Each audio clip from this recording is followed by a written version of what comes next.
हमें ये बताओ कि तुम बिना हमारी इजाजत के उस कमरे में पहुंची कैसे? जैसे कि अम्मा। अच्छा,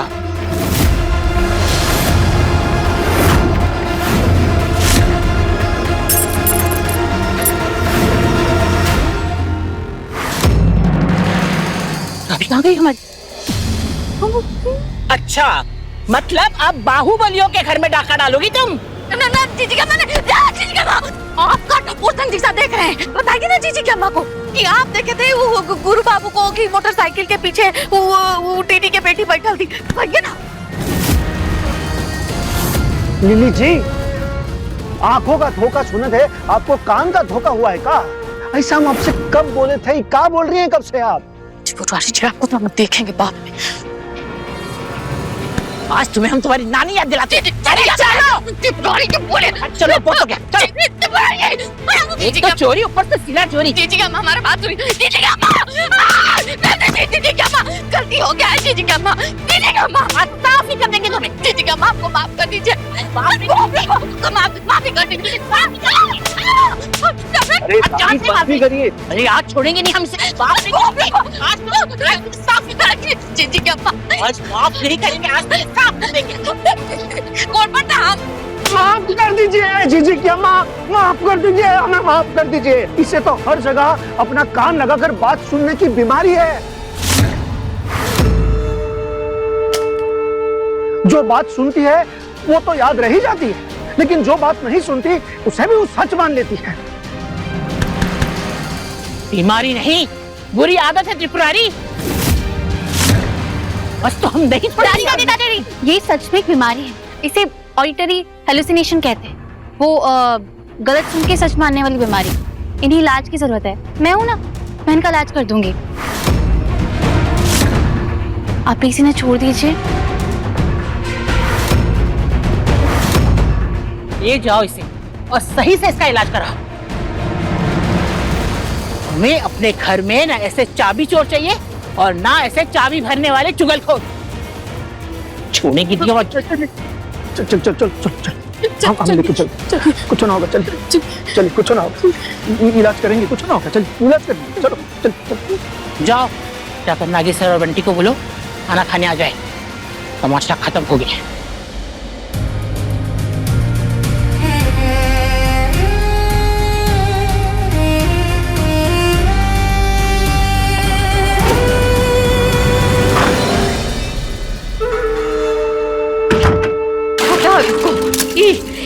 ये सुनाई पड़ रहा है। ये सुनाई दिया। ये सुनाई दिया। सुनाई दिया। सुनाई। लिली जी बस कीजिए, बस कीजिए, बस कीजिए आप। अगर आपके कान का पता ठीक है, दिमाग का तार ठीक है, तो काहे नीचे साथ नहीं दिया आप हमारा? काहे नीचे सबके सामने हमको झूठा ठहराया? आप काहे पक्ष नहीं लिया आप हमारा? काहे अपमान करवाया आप हमको त्रिपुरारी जी? अरे हमारी ब्यूटीफुल और भोली लिली जी,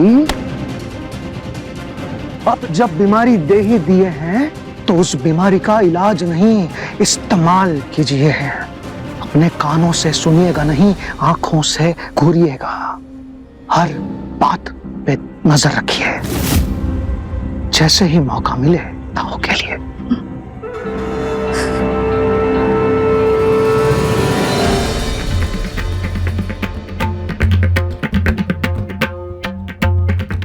अब तो तुम हमें और हमारे घर के अन्न को अपना चुकी हो ना, फिर वहां काहे खड़ी हो? हमारे साथ बैठकर खाना क्यों नहीं खा रही हो?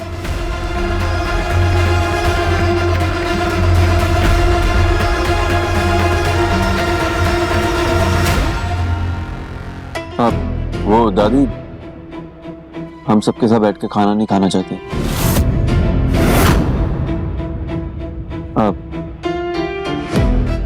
अब वो खुद को इस काबिल नहीं समझती है ना, इसलिए। खुद को काबिल नहीं समझती है या हमें नाकाबिल समझती है? अरे इरादा क्या है इस लड़की का? क्या चाहती है ये? फिर से हमारे घर का अन्न त्याग करना चाहती है या हमारे पोते को मजदूर बनाना चाहती है, या फिर से हमारे घर के पैसों को जुल्म का पैसा समझ के ठुकराना चाहती है? या फिर से आंगन में डॉक्टर डॉक्टर खेलना चाहती है? और कहीं उसका ये इरादा तो नहीं कि हम बाहुबलियों को भिखारी बना दे? अरे कोई हमें बताएगा कि क्या चाहती है ये लड़की? तारी क्यों बात का बतंगड़ बना रही है? चुप! बिल्कुल आवाज नहीं। आज कोई एक शब्द नहीं बोलेगा। जब से दीदी की बिटिया इस घर में आई है ना, रोज कोई ना कोई नया तमाशा, नया क्लेश खड़ा हो जाता है। आज हम इसका सारा नाटक ही खत्म कर देंगे। आज जब तक हमारी बहुरिया हम सब के साथ बैठकर खाना नहीं खाएगी, तब तक हम में से कोई भी खाना नहीं खाएगा। क्योंकि हम सबको सजा मिलनी चाहिए इसे अपनी बहू बना के लाने की।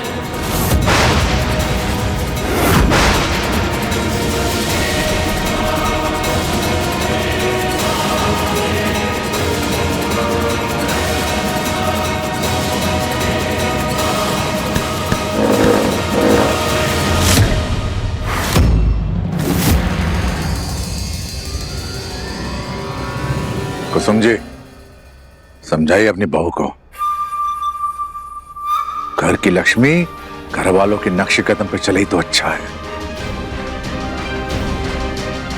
दायरे और मर्यादा में रहते हैं, अपनी अलग राह नहीं बनाते। गुरु उठो और आज बहुरिया का संकल्प भंग करो।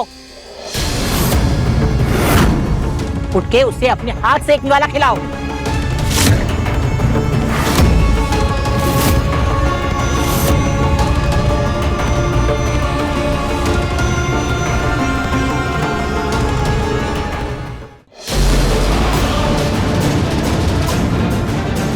गुरु उठो।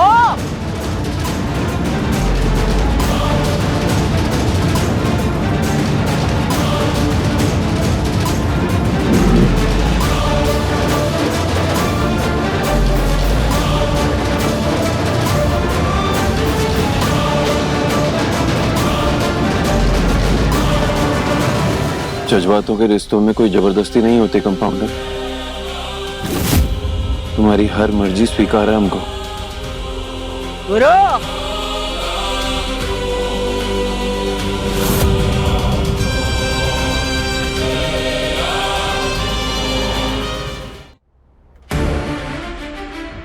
कहा कंपाउंडर, बिना किसी का खून बहाए पापा की मेहनत और हक के 30 रेत के ट्रक छुड़वा के आए हैं।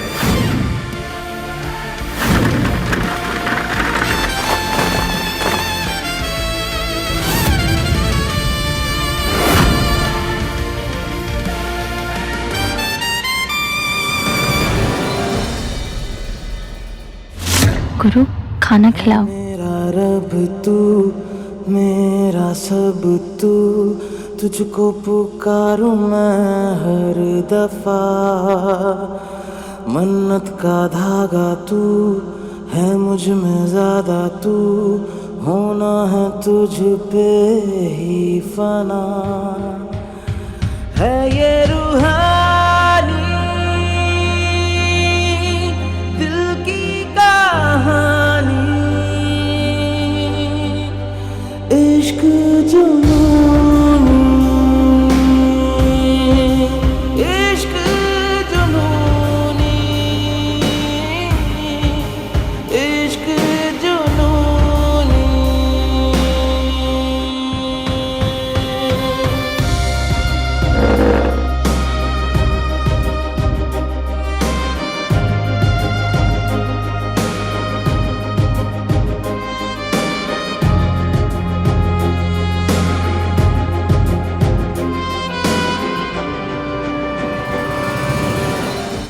इश्क जुनूनी शाम 9:30 बजे दंगल टीवी पर।